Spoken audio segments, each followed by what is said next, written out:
Ang ikaapat na kabanata ng unang sulat ni San Pablo kay Timoteo. Ngunit hayag na sinasabi ng Espiritu na sa mga huling panahon, ang iba'y magsisitalikod sa pananampalataya at mga kikinig sa mga espiritong mapanghikayat at sa mga aral ng mga demonyo.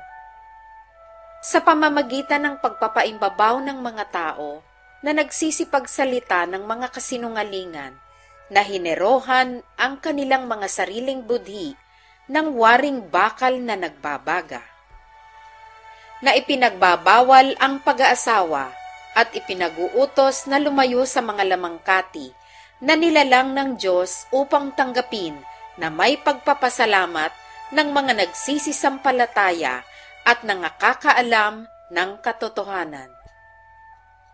Sapagkat ang bawat nilalang ng Diyos ay mabuti at walang anumang nararapat na itakwil kung tinatanggap na may pagpapasalamat.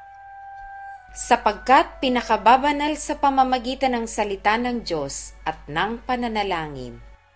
Kung ipaalaala mo sa mga kapatid ang mga bagay na ito, ikaw ay magiging isang mabuting ministro ni Kristo Jesus na kinandili sa mga salita ng pananampalataya at ng mabuting aral na sinusunod mo hanggang ngayon.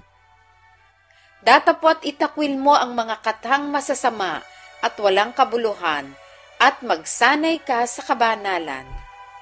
Sapagkat sa pagsasanay ng katawan ay may kaunting pakinabang, ngunit ang kabanalang sa lahat ng mga bagay ay pinakikinabangan na may pangako sa buhay na ito at sa darating. Tapat ang pasabi at nararapat tanggapin ng lahat.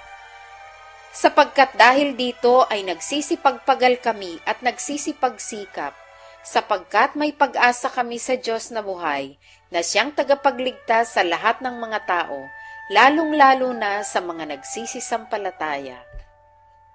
Ang mga bagay na ito'y iyong iutos at ituro. Huwag hamaki ng sino man ang iyong kabataan, kundi ikaw ay maging uliran ng mga nagsisisampalataya, sa pananalita, sa pamumuhay, sa pag-ibig, sa espiritu, sa pananampalataya, sa kalinisan. Hanggang ako'y pumarian ay magsikap ka sa pagbasa, sa pangangaral, sa pagtuturo.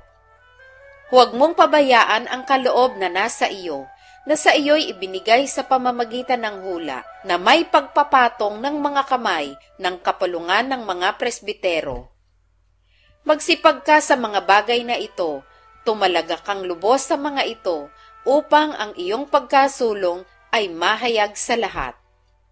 Mag-ingat ka sa iyong sarili at sa iyong turo, manatili ka sa mga bagay na ito, sapagkat sa paggawa nito ay ang iyo ring sarili ang ililigtas mo at pati ng mga nagsisipakinig sa iyo.